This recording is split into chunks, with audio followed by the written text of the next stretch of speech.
Good evening. I want to talk to you tonight from my heart on a subject of deep concern to every American. In recent months, members of my administration and officials of the Committee for the Re-election of the President, including some of my closest friends and most trusted aides, have been charged with involvement in what has come to be known as the Watergate affair. These include charges of illegal activity during and preceding the 1972 presidential election, and charges that responsible officials participated in efforts to cover up that illegal activity. The inevitable result of these charges has been to raise serious questions about the integrity of the White House itself. Tonight, I wish to address those questions. Last June 17, while I was in Florida trying to get a few days rest after my visit to Moscow, I first learned from news reports of the Watergate break-in.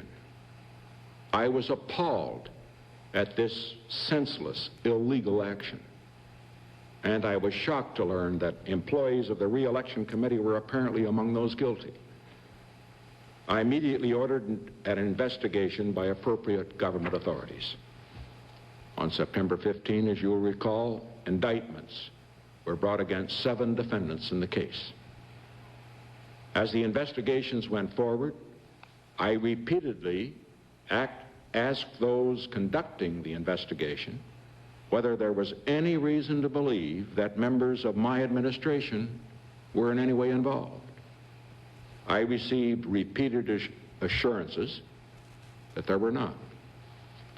Because of these continuing reassurances, because I believed the reports I was getting, because I had faith in the persons from whom I was getting them, I discounted the stories in the press that appeared to implicate members of my administration or other officials of the campaign committee. Until March of this year, I remained convinced that the denials were true and that the charges of involvement by members of the White House staff were false. The comments I made during this period, the comments made by my press secretary in my behalf, were based on the information provided to us at the time we made those comments.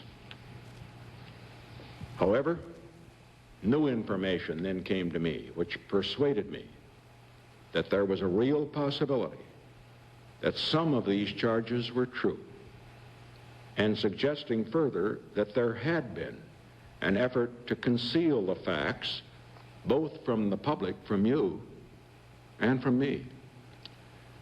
As a result, on March 21st, I personally assumed the responsibility for coordinating intensive new inquiries into the matter.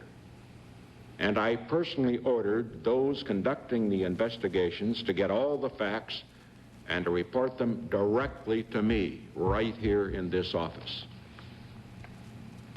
I again ordered that all persons in the government or at the Re-election Committee should cooperate fully with the FBI, the prosecutors, and the grand jury. I also ordered that anyone who refused to cooperate in telling the truth would be asked to resign from government service.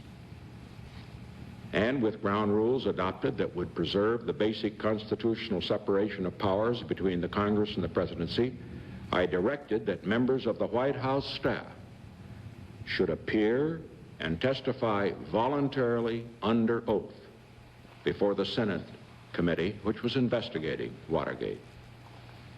I was determined that we should get to the bottom of the matter and that the truth should be fully brought out no matter who was involved.